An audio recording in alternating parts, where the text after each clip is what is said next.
Dobro večer, želim spet, je tu ponedeljek, spet so na sporedu evropske teme, slovensko-evropski odnosi in pozdravljamo v studiu evropskega poslanca, dr. Milana Zvera, lep pozdrav, iz Evropske ljudske stranke. Vaš šef v Evropskem parlamentu je Manfred Weber in bi za začetku bi rad razlagal nekega njegovega zapisa. Pravi, prevajam iz nemščine, nočemo multikulti Evrope, ampak Evropo evropskih vrednot. Ima ta izjava tudi politično sporočilo, a samo kulturno in družbeno, po vaše?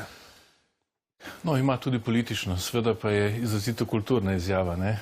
Dotika se vrednot, kulture, ne, v širšem pomenu besede, in je izraz tudi neke stiske, nekega mogoče tudi strahu, ki ga Evropejci, zlasti majhne etnije, doživljamo zadnje mesece, zadnja leta. Zanimivo je, da je to izjavil Bavarec, član Krščansko-socialne unije. No, pred nekaj leti je tudi Angela Merkel dejala, da je multikulti mrtev, 3-4 leta nazaj, če se spomnite. No, ta izjava ni doživela nekega velikega odmeva, ampak vendarle je vse več evropskih politikov, zlasti z desnosredinskega pola, ki kritično obravnava koncept multikulturalizma. Če dovolite samo to, tukaj ne sme iti za enostavno prenašanje obrazcev vedenja, mišljenja iz ene skupine družbene na drugo, tako kot si predstavljajo zagovorniki multikulturalizma, ampak se bolj nagibamo k tezi, da tisti, ki pridejo, se vendarle morajo prilagoditi okolju. Ja, kaj pa teza, da multikulturnost, ne multikulti narekovajo, je lahko tudi dodana vrednost? Zagotovo je lahko dodana vrednost, kolikor se tiste temeljne vrednote ne poskušajo odpraviti ali pa niso ogrožene. Evropa ima neki vzorec vrednot, zapisanih tudi v Lizbonski pogodbi, pa tudi v drugih aktih, od miru, demokracije, svobode, enakosti, solidarnosti in tudi strpnosti. In strpnost je zelo pomembna. Biti strpen do drugače mislečega, do drugačnih, ampak vendarle ne na račun svoje lastne kulturne biti. Ta meja je zelo tanka. En del Evrope se zavzema za ta multikulturalnost, en del je proti. Kako vi gledate kot evropski poslanec, pripadate Evropski ljudski stranki, ki je bolj zadržana do tega, po drugi strani ste po odboru za manjšine tudi Evropskega parlamenta. Kakšno je vaše intimno prepričanje do tega? Jaz sem tukaj malo bolj konzervativen. Jaz menim, da sožitja kultur itak morajo obstajati.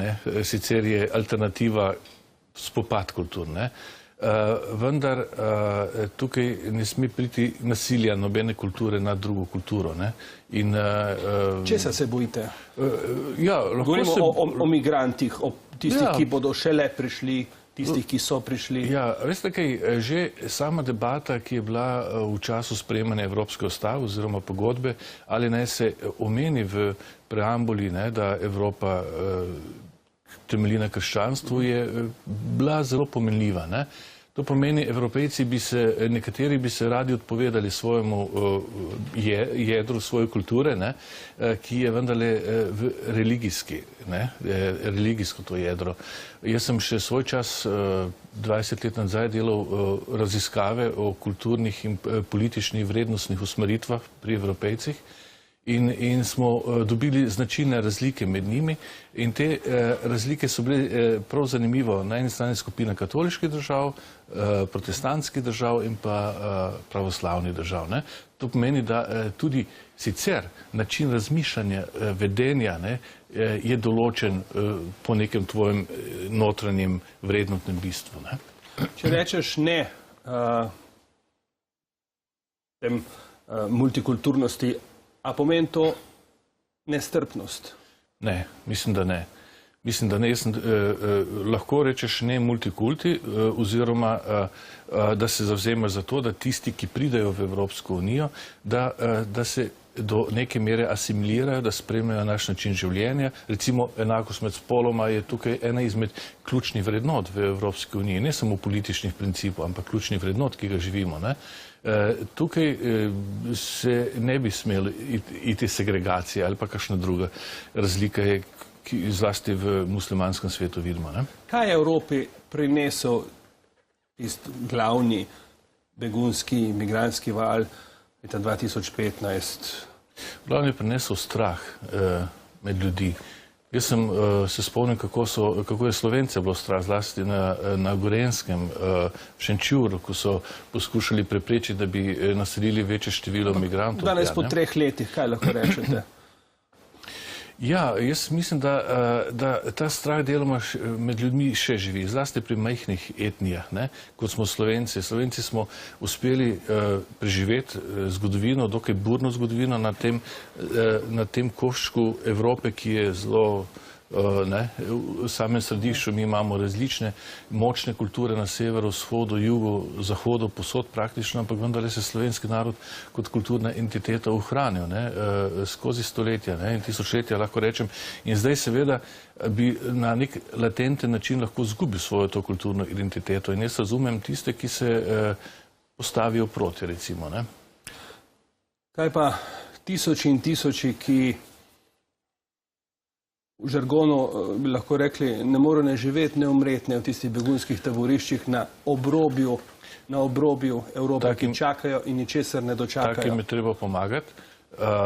Tukaj dostikrat govorimo o nezakonitih migracijah. Tu gre več ali manj za ekonomske, niti ne politične migrante, tisti, ki pa bežijo, ki so iz različnih življenjskih okoliščin prisiljeni, da grejo po svetu. Seveda taki imajo tudi pravico do mednarodne zaščite, to ni dileme.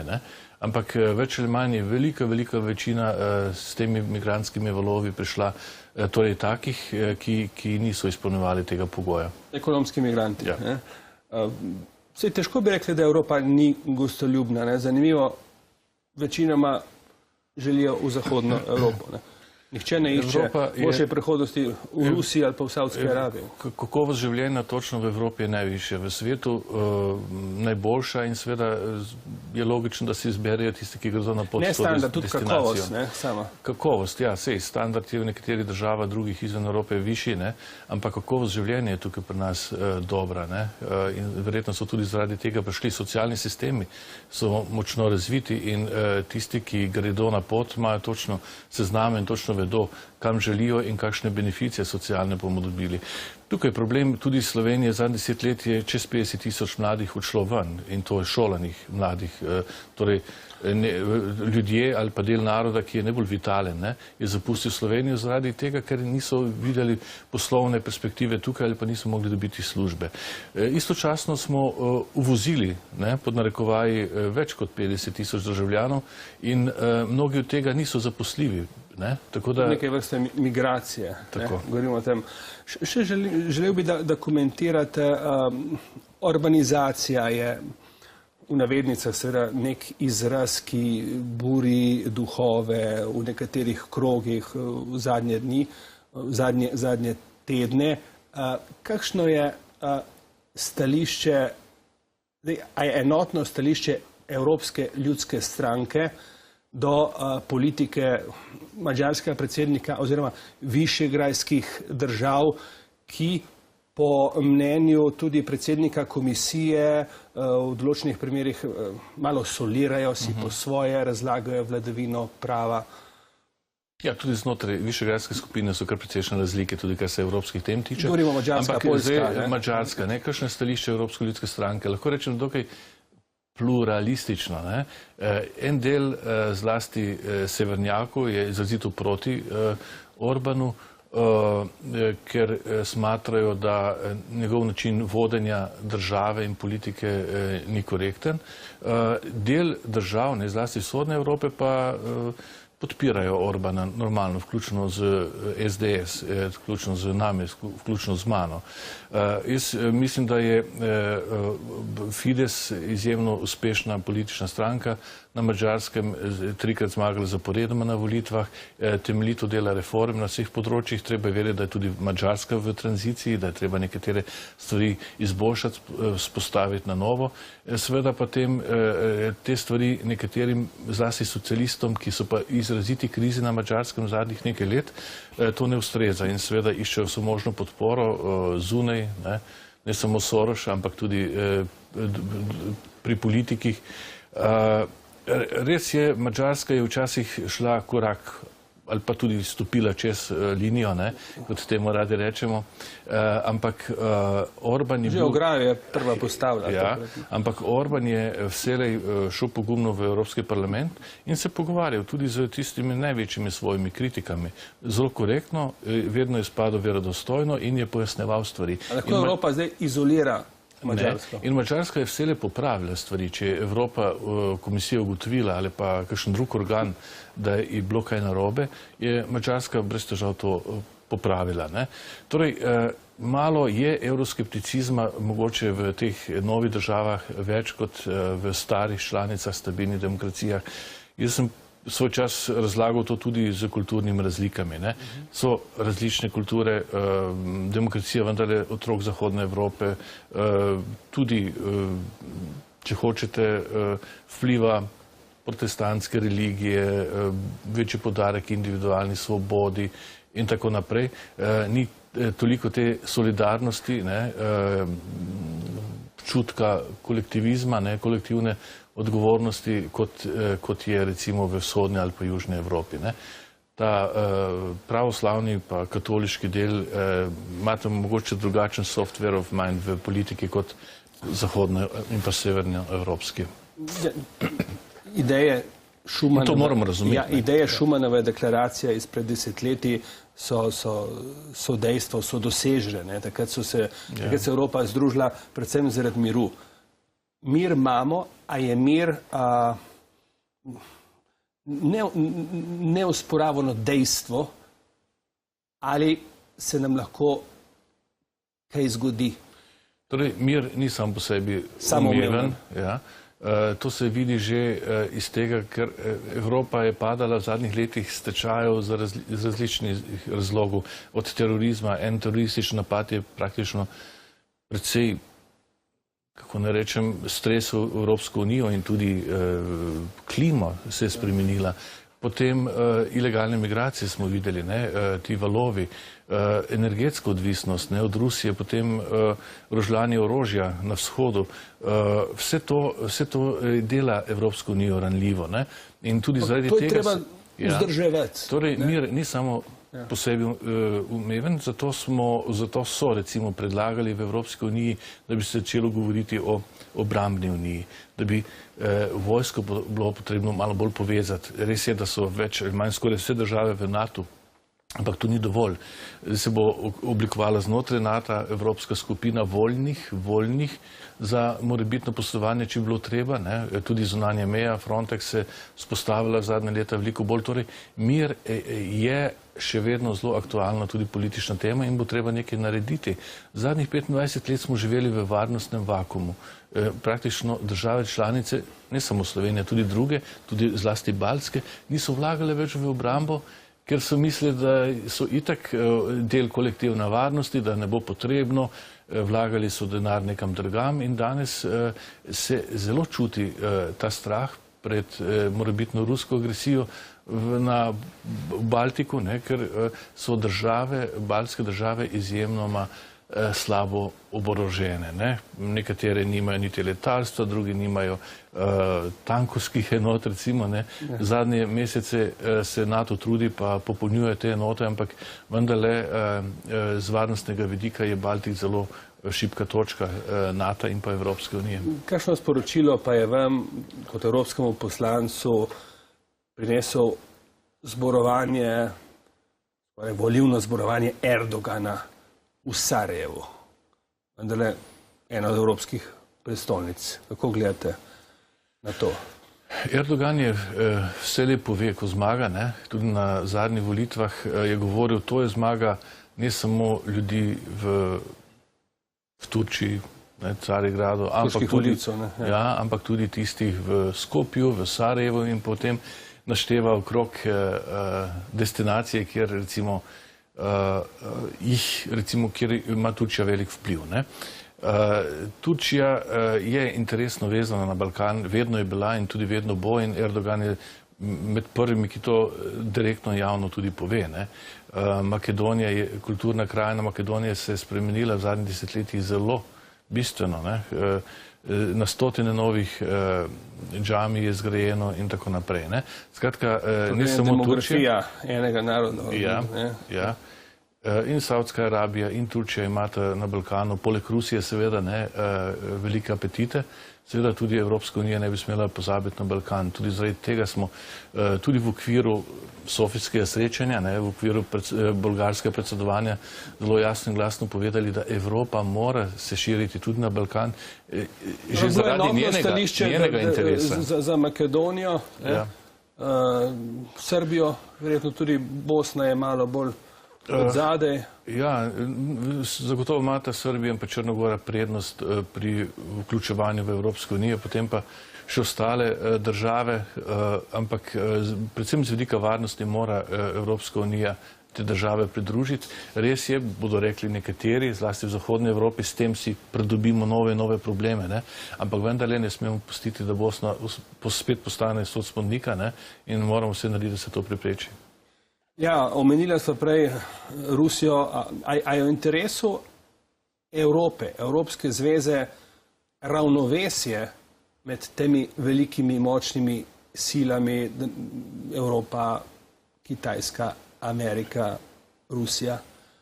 No, zagotovo. Ali pa kaj pomeni prevlada enega od teh? Zagotovo je neko ravnovesje, kot pravite, dober pojem, v interesu Evropske unije. Tudi zaradi tega, ker sama Evropska unija, kot sem že prej ugotavljala, zadnja desetletja ni preveč vlagala v svoje obrambe, v neko moč.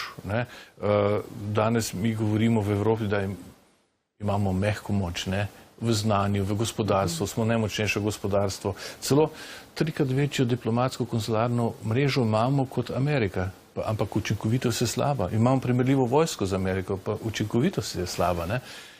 Tudi vojaška industrija. Imamo 30 različnih firm, ki se ukvarjajo s proizvodnjo oklepnikov, kar je nonsens, nesmotrno, neekonomično.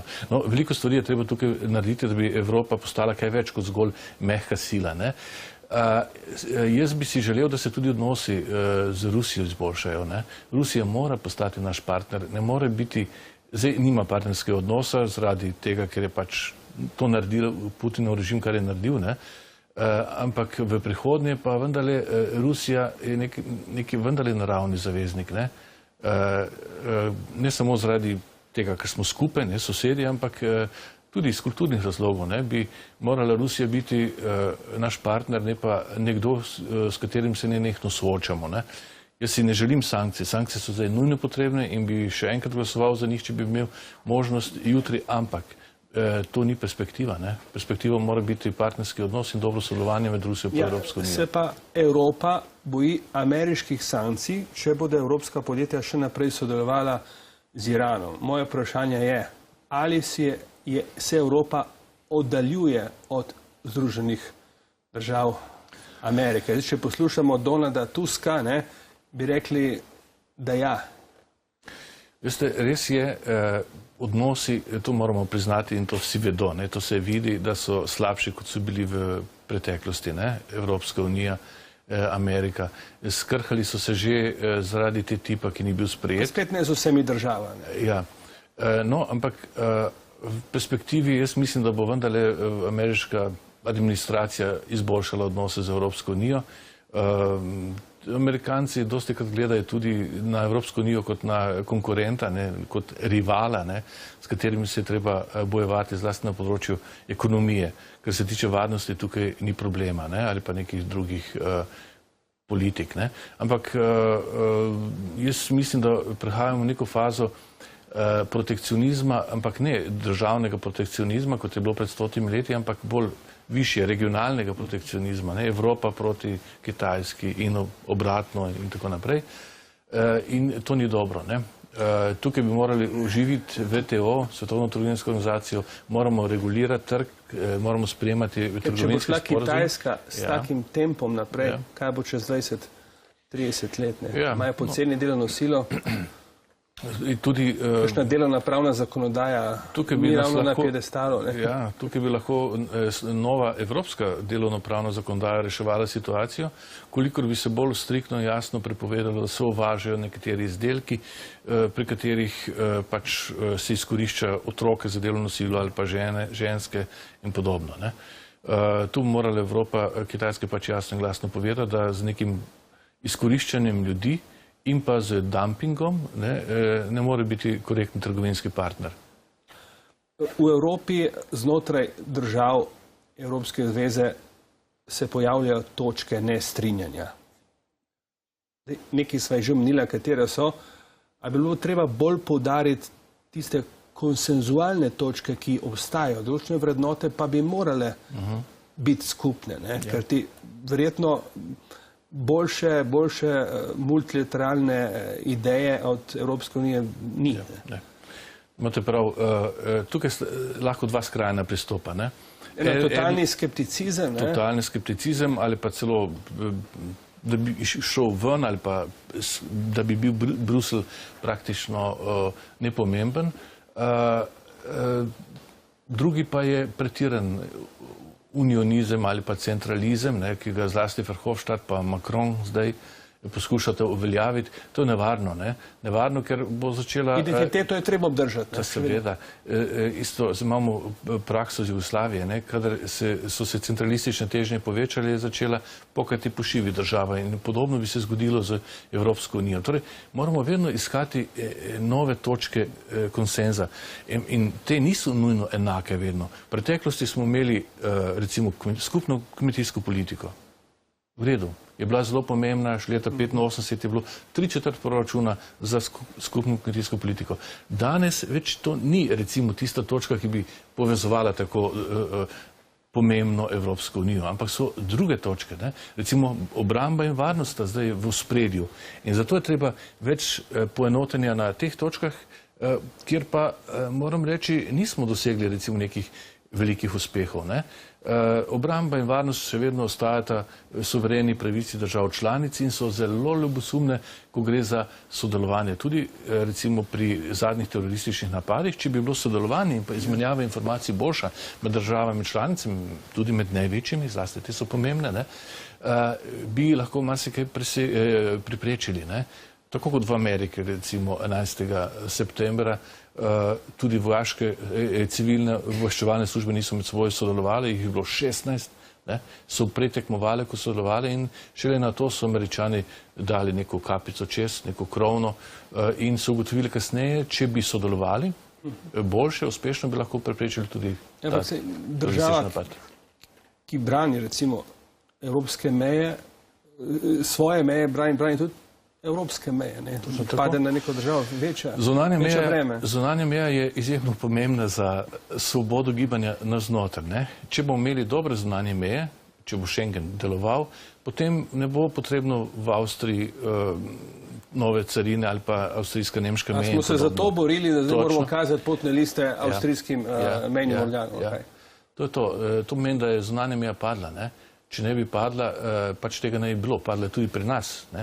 To je nek populistični ukrep avstrijske politike. Ja, ampak vsekakor moramo najprej doseči, da bodo zunanje meje funkcionirale.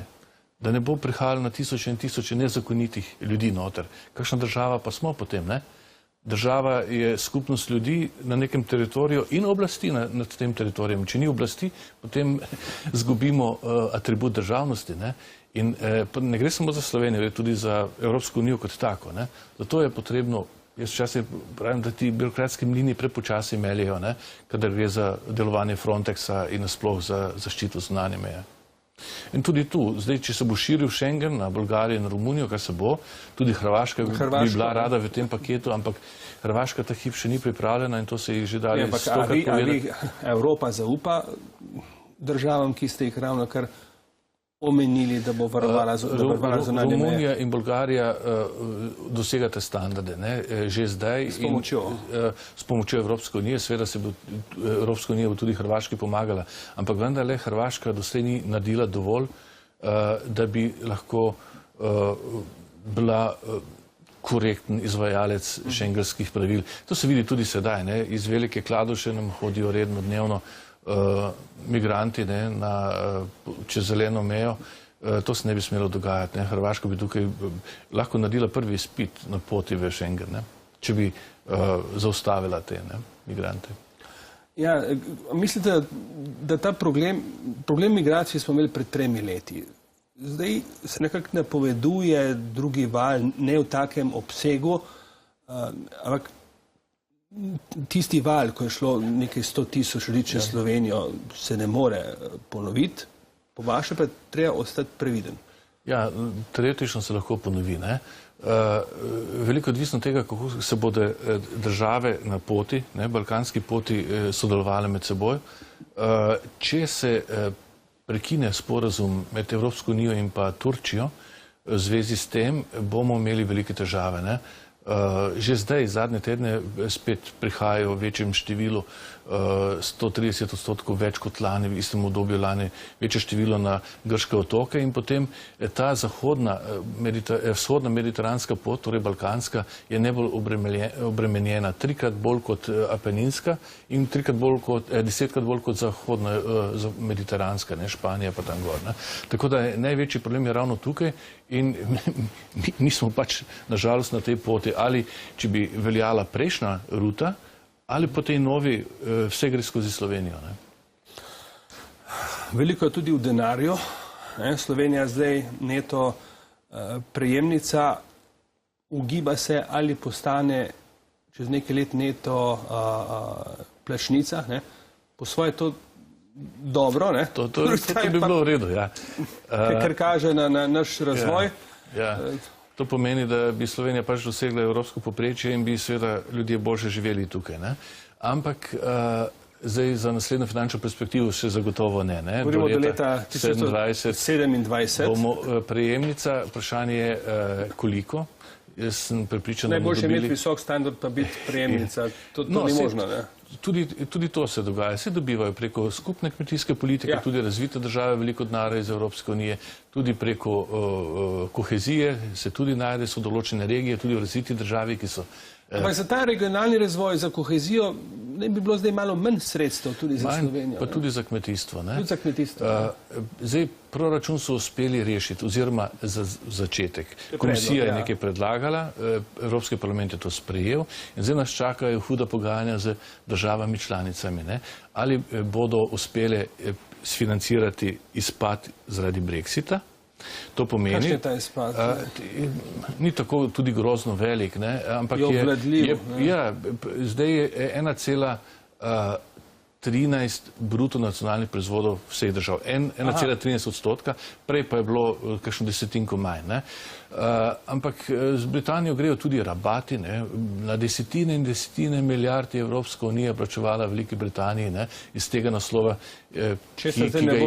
tega zdaj več ne bo, to je velik uspeh Thatcherjeve bil takrat, je postavila pogoj, v redu gremo v unijo, ampak tu nam boste pa, ta privilegij pa nam boste ohranili in seveda takratna evropska oblast, šibka kot je bila, je to se ni pač izpogajala v redu. To je bilo dokaj krivično. Zdaj, kar se Brexita tiče, to je še kar veliko odprtih vprašanj pred nami. Ne gre samo za... Kar nočejo videti, Na nek način res ne, pa tudi ni lahko. Tudi v praktičnem življenju, gospodarskem. Finančna industrija London Cityja je imela praktično 80% finančnega prometa šel preko Londona. Zdaj bo treba to prevzeti, prenesti na celino. Kam? Frankfurt, München, Milano, kjeri centri finančni bodo prevzeli vse te naloge. Ne bo tako enostavno, kot se zdi. Najlažje je sprejeti neka pravila ali pa neke sklepe, ne, ampak življenje pa ima neko svojo logiko in svojo pot. Recimo tudi meja na Severnem Irskem, ne, Irska, Severna Irska, bi grozno, če bi zdaj spet postavili Schengen tam, ne, pa delovne vize bojo spet in tako naprej, potrebne. Ne. Tukaj bo potrebno pogledati skozi prste, ne, na tem koščku evropske meje in pustiti mejo odprto, sicer bodo ljudje potegnili kratko. Ja, ne. kakšno moč ima včasih demokracija, lahko vse boli glava, ampak rezultate je treba spoštovati. Ja, če bi bil še danes referendum, enkrat bi verjetno glasovali drugače. Ne. Ja. Ja. Izglasovali so ga tisti, ki niso šli voliti, ne, in to se tudi marsikje zgodi, tudi pri nas na volitvah. Točno to.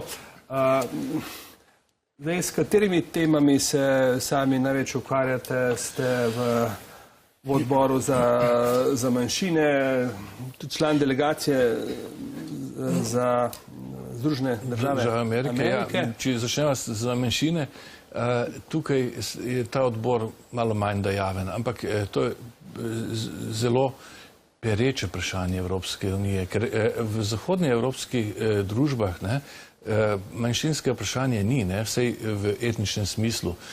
Francija noče slišati o kakšne razprave o manjšinah, ne, tudi nekatere druge države ne, tako da tukaj so več... Tukaj je Slovenija še zelo demokratična. Ja, tukaj smo recimo z Madžarske, Avstrije, Slovaške, Slovenije v tej skupini in obravnavamo ta vprašanja, recimo zaščite jezikov, ne, manjšin, včasih sprejemamo kakšno resolucijo, ki se tudi sprejme, se potrdi, ne, ampak vendarle v nekih bolj močnih, stabilnih, unitarnih državah ne marajo preveč razprave o manjšinah. No, jaz sem tudi član odbora za boj proti terorizmu. Tukaj zdaj pripravljamo poročilo, ki bo sprejeto verjetno decembra. Poročilo bo narejeno zelo konkretno. Mi smo obiskovali razne države, mesta, kjer so bili teroristični napadi, letališča, pregledovali smo njihov obrambni sistem. Nekaj vas le vprašal, vsak napad, ki je terorističen, je preveč, seveda, ampak je res, o tem pa ne poročamo dnevno, da je veliko terorističnih napadov pa bilo preprečenih. Veliko jih je bilo preprečenih, ampak nažalost ne vem, zakaj se javnosti to ne pove, ker ne nazadnje so recimo nekateri obveščevalni razlogi. Veliko se jih prepreči in to dnevno in jaz bi celo apeliral na oblasti, da se to objavi, da se to pove, da tudi vojaško-obveščevalne, civilno-obveščevalne službe, tudi vojska in policija opravljajo svojo nalogo. Je v Evropi še vedno varnost vrednota, kljub vsemu? Vedno več, vedno bolj postaja vrednota. Takrat, ko je ogrožena, takrat šele postane prava vrednota.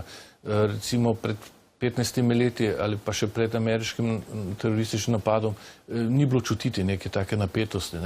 Danes imaš v Bruslu na ulicah vojake, po 4 z orožjem in več ali manj se navadiš na to. Ampak vendarle, če bi pogledal klimo takrat pa klimo danes, se vidi, da je razlika. Potem ima Slovenija zaradi svoje nepomembnosti, če se malo karikiram, tudi srečo, kdaj pa kdaj, če nismo toliko zanimivi, strateško. Za teroriste so zanimivi pač pomembnejša mesta, ker se pač o tem govori, ali pa kakšen, ne vem, kakšna velika nesreča, letalska ali kaj takega. Tukaj bi bilo za njih uspeh. Vi ste v Bruslu zdaj koliko časa? 9 let. Drugi mandat se vam se končuje. Kakšno ime si je Slovenija od leta 2004 naredila? Je poglobila vtis, je postala bolj prepoznavna ali povprečen Evropejec, kot povprečen Slovenec, ne vem, če ravno ve, kje je razlika med Estonijo in Latvijo. Kakšen igralec je Slovenija? Ni najboljše kondicije, to je dejstvo. Niti verodostojna ni v znani politiki in seveda to spoznajo tudi v evropski vrhunski politiki. Kateri so slovenski izvozni izdelki? O čem se govori? O Dončiću, o čebelah, o Melanie Trump? Veste, če vprašaš kakšnega športnika, ne, zagotovo pozna Zahoviča, ne, sedaj poznajo vsi Melanijo, poznajo vsi Dončiča, poznajo Bled, Piran, ne, tudi Ljubljana in Slovenija, ne nazadnje tudi Maribor, ne, je turistično vedno bolj uspeva. Vsako leto imajo 10-15% več nočitev turističnih. To so fenomenalni rezultati za Slovenijo, ne, tako da z tega vidika Slovenija je zanimiva, ker je lepa kot turistična destinacija. Seveda vprašanje je, kakšno vlogo v politiki igra, kot ste prej vprašali, tukaj pa je izgubljala zadnja leta. Ko smo predsedovali Evropski uniji, je z odliko opravila to delo.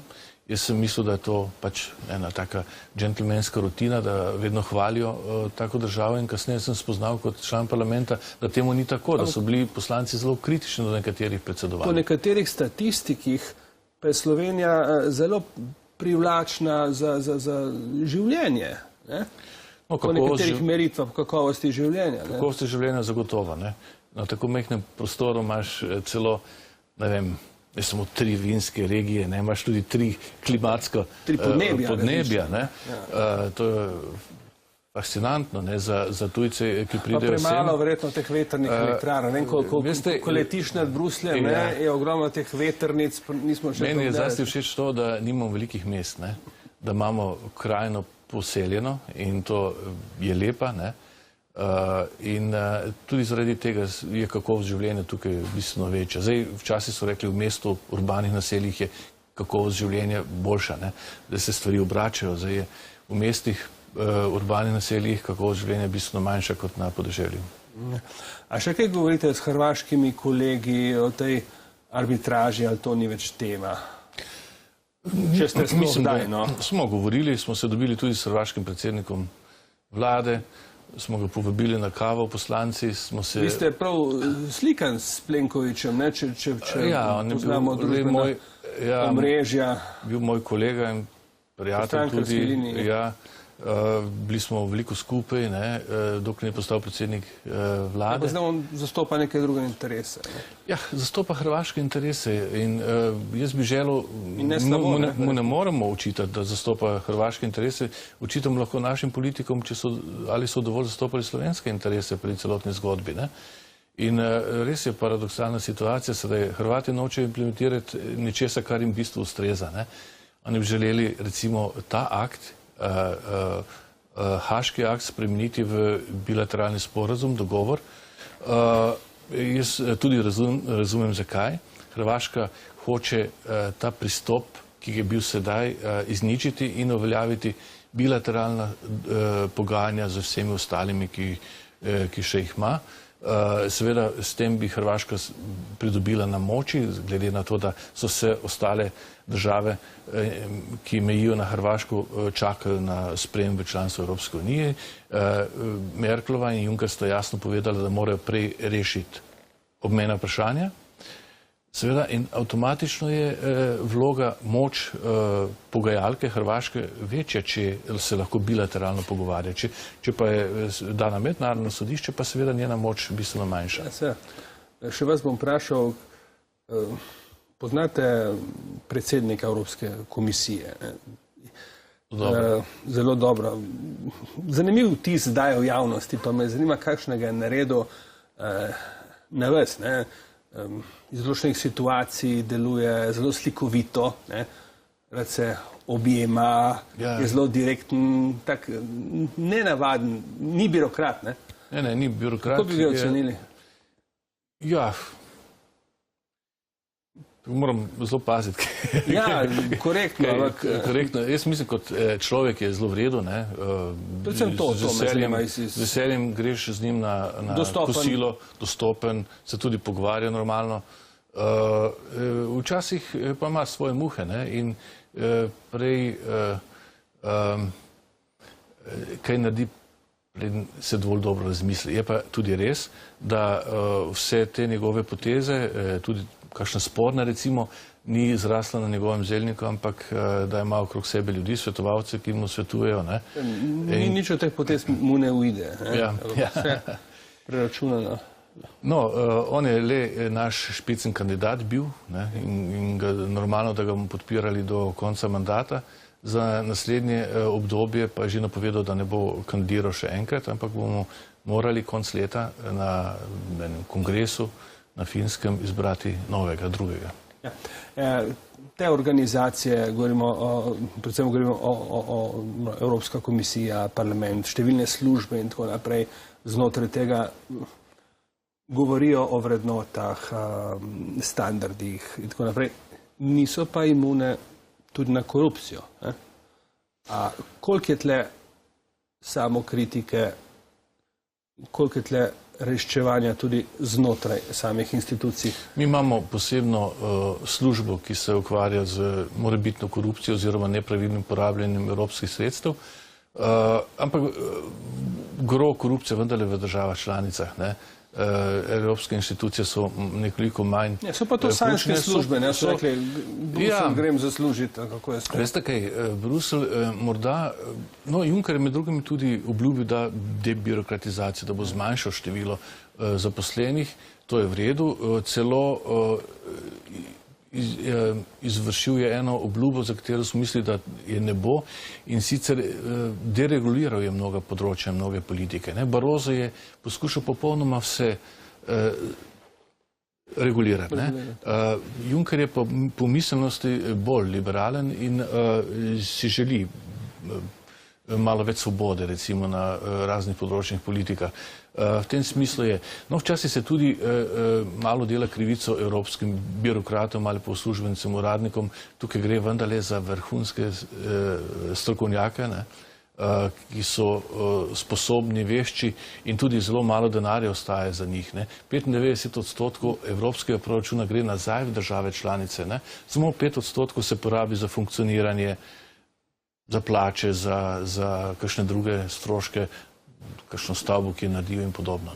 95% tega denarja gre nazaj. In tisti, ki govorijo bruselski inkasanti pa visoke plače, bolj želijo destabilizirati oziroma Evropsko unijo ali pa narediti vse nek škodo na ugledu, recimo. Pri koncu sva, koliko po vašem mnenju realno predstavlja nevarnost, če se malo hudo izrazim, skrajna desnica in skrajna levica, obe skrajnosti? Jaz mislim, da vedno manj. V času, ko je bila ekonomska, socialna, finančna kriza, se spomnim pa let nazaj, takrat so zacveteli in levi skrajni in desni skrajni. Bili so tudi financirani, recimo Putin je financiral kar oboje, in z jasnim namenom, ker so pač bili evroskeptični in to mu je ustrezalo. Zdaj jaz mislim, da so svoje vrstni krizi. Zdaj, ko je gospodarska rast dobra, ko neki veliki socialni nasproti ni, je čas, da se sile demokratičnega loka revitalizirajo na naslednjih evropskih volitvah in jaz mislim, da se bodo. Pomembno je tudi to, da saj moja stranka, Evropska ljudska stranka, ne gre recimo v neko Macronovo vizijo. To bi bilo napačno za Evropsko unijo samo. Mi moramo tukaj imeti res neki realen pogled na situacijo. Tam, kjer je potrebno skupaj nastopiti, bomo skupaj nastopili, recimo področje varnosti, obrambe, z enim glasom, tudi vizavi drugih ali tretjih držav. Tam, kjer pa ni potrebno, da evropsko uradništvo odloča o nekih življenjskih stvari, pa pač je treba te pristojnosti prenesti nazaj. Identiteto je treba ohraniti. Kar se pa tiče kulturne in pa jezikovne identitete ali pa raznolikosti, to pa se mora spodbujati, nikakor ne obratno. Pravi, še kako prej je bilo leta 2004 tisti referendum, ki je uspel. Zagotovo. Angleži grejo ven zdaj, ampak boljše integracije vi ne vidite. Slovenija še nikoli ni bila v boljši integraciji, kot je danes, zagotovo. Ne samo v materialnem vidiku, da dobimo veliko denarja, ampak smo tudi v eni skupnosti, ki ti zagotavlja, da se kulturno razvijaš, gospodarsko razvijaš in tako naprej. Vsestranski razvoj ti omogoča. In to je tisto, zaradi česar bi morali Slovenci dvakrat premisliti, če bi kdaj glasovali nekoč spet v kakšnem izstopu ali kaj podobnega. Na koncu vedno zmaga demokracija, bolja večina in to je tudi ena od pridobitev teh evropskih vrednot. Gospod Milan Zver, hvala za ta zanimiv pogovor, srečno pot nazaj v Bruselj in Štrasburg in tako naprej. Vam pa hvala, ker ste nas spremljali in lep pozdrav.